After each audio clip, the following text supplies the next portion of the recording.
one of the all-time legends of this great sport, the enforcer, Arn Anderson. My best friend, the enforcer's in town.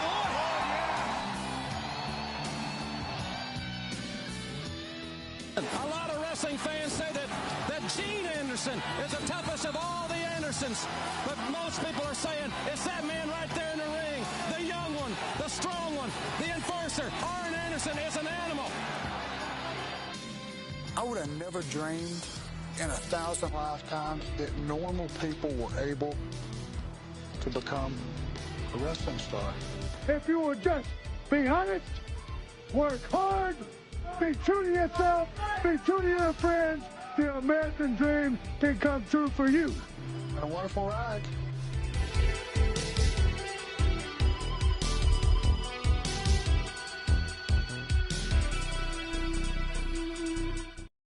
Let's talk about something important.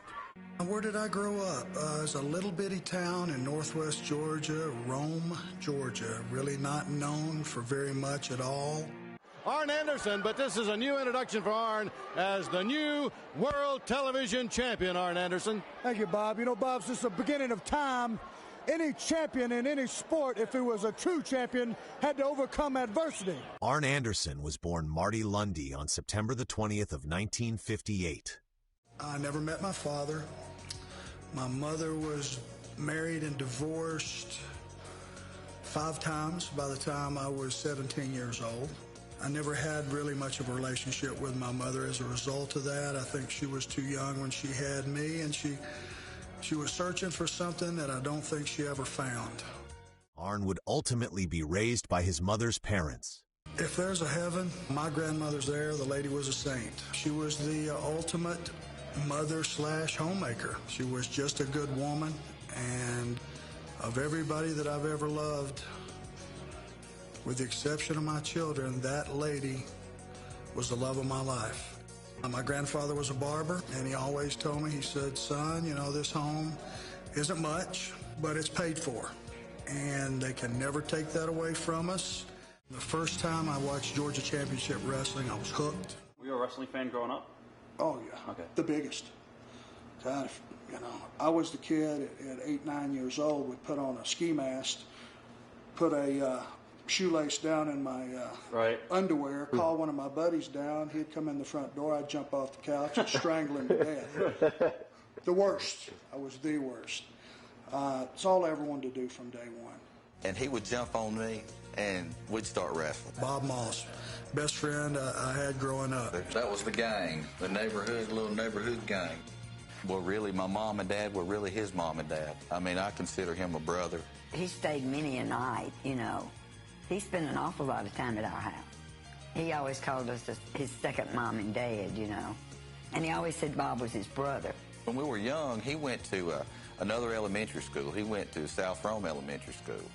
And I went to Central Primary. But still, after school, you know, we'd get together and play football, you know, in the field down the road. The significance of this place starts when we're kids, and it goes throughout our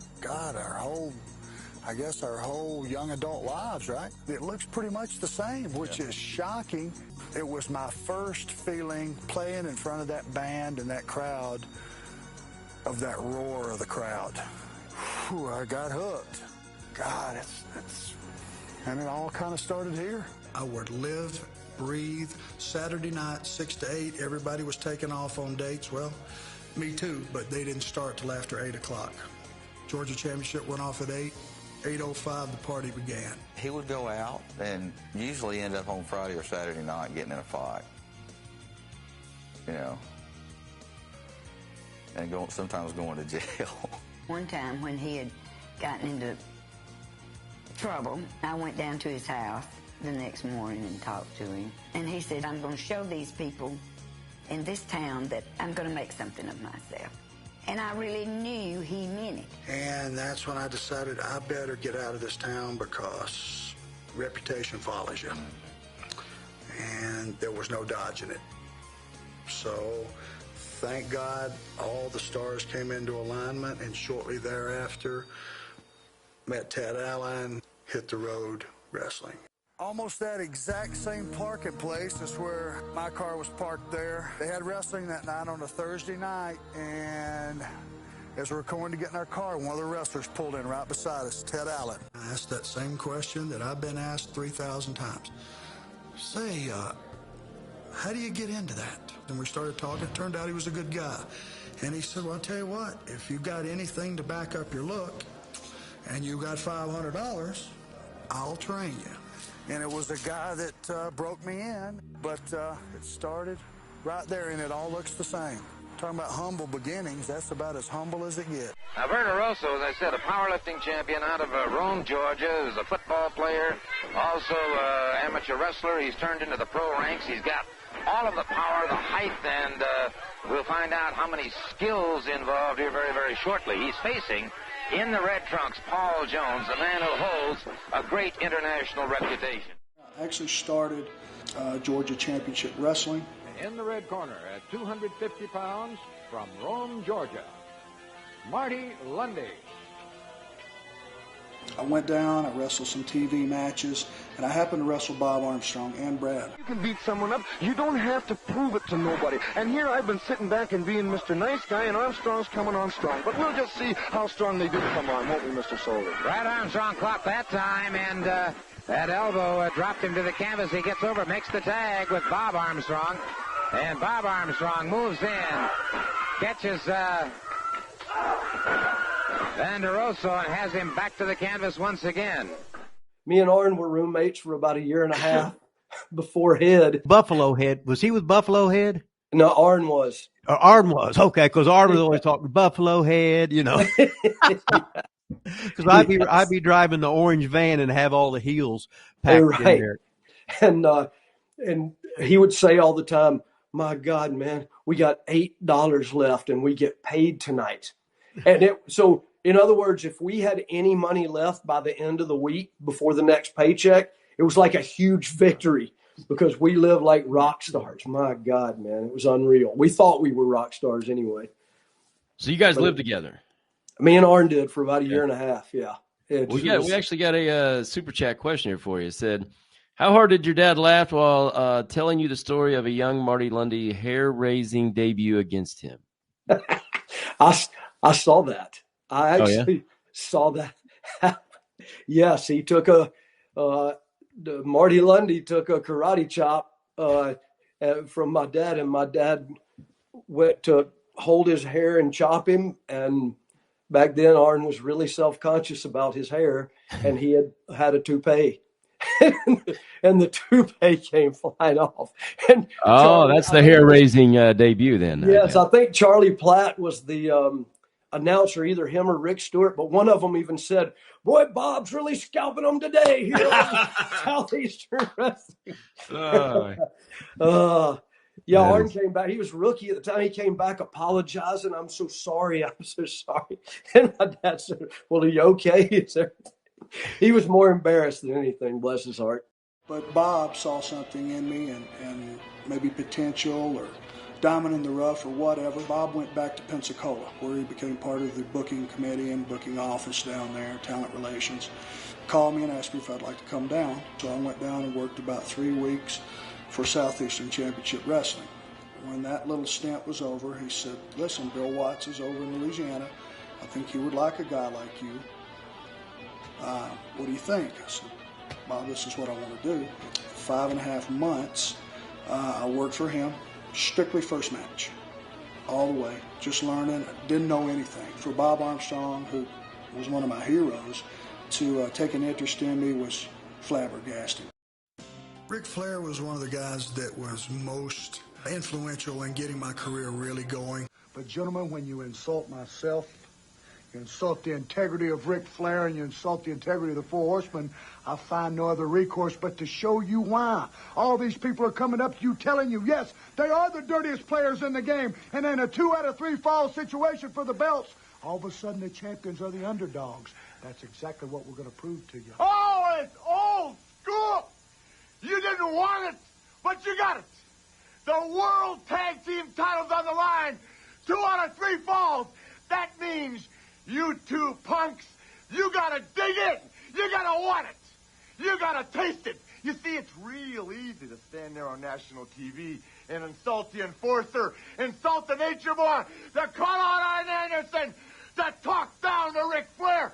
But now, Norfolk, Virginia, the Clash of Champions, live. You two punks gotta walk that aisle. You wanted me back in the sport. You wanted me out of retirement. You wanted double A and I side by side. Well, you got it. 2 out of 3 falls. That's a gut check. That means you got to be in the best condition, mentally and physically, of your life. Because what are you going to say when these 2 old-timers walk off with all the gold, all the glory, all the notoriety, and all the prestige? Well, geez, double A, the Nature Boy, World Tag Team Champions, bright lights, big cities, Norfolk, talent like this, boys, Bruce Smith, Ric Anderson, Sweet Pea, all the boys will be there, front row, to see the Enforcer and the Nature Boy take back the World Tag Team titles. Woo! I actually met Rick in Georgia a couple times before going to Pensacola. He would come in as a champion, and I just talked to him a couple times, but we started to become friends because I would drive him around the territory. Because I carry the most coveted trophy in all of professional sports. In those days, to go pick up the champion in the airport, drive him around was an honor. I went and picked him up and took him to the towns. We became friends. Arn has a great imagination. He has a great thought process. Weight bells off and slamming away on Dusty. On the outside, Magnum had his head split open by Arn Anderson. Lawler takes a shot. Let me be the last one to come out here and toot my own horn, but toot. He could articulate, he could talk, a lot of energy, and he could work his ass off. I mean, he was tremendous in the ring. I was in Tuscaloosa, Alabama, wrestling for the Fullers, and the top ring road broke. Splat, right on the concrete. Woke up in an ambulance on my way to the hospital. I took Arn to the hospital, stayed with him all night long. Now here's the world champion who took the time to stay with a little kid from Rome, Georgia, which I thought was pretty damn outstanding. I don't think I'll ever really be able to repay that. We became friends right away, and I always, to this day, I mean, it's just something special that I will feel for Arn Anderson. Of course, now he's like my brother. Ron Bass against Jim Verderoso. Verderoso has quite a reputation going in. Outstanding football player, amateur wrestler, recently turned into the pro ranks. And he has one other great advantage, too. He is a well-known and well-respected power lifter. I can mention other great athletes who have been power lifters. El Grande Palo for one, Jim Garvin another, Steve Kern another. So Verderoso in some fast company, but wow! You talk about power, this man Bass has got it. That's a sheer brute, Mr. He is raw brute strength. There's no question about that. Yes, it's interesting. There's so many fine weapons. Good arm drag takedown by Verderoso. Arn would wrestle under the names of Jim Verderoso, Super Olympia, and his real-life name, Marty Lunde. Introducing from parts unknown, Super Olympia. His opponent from the state of Georgia, Ted Allen. Olympia outweighing Allen, about 10 or 12 pounds, Dickie. Side headlock by Allen. Moves his way around into a hammerlock. Well, Chuck, you've been here longer than me. Which Super Olympia is this one? The original one or the imposter? It looks got like two of them, haven't we? No, it looks like the original to me. I don't know. Good takedown by Super O. Allen pushes his man back, does not get him off of his feet.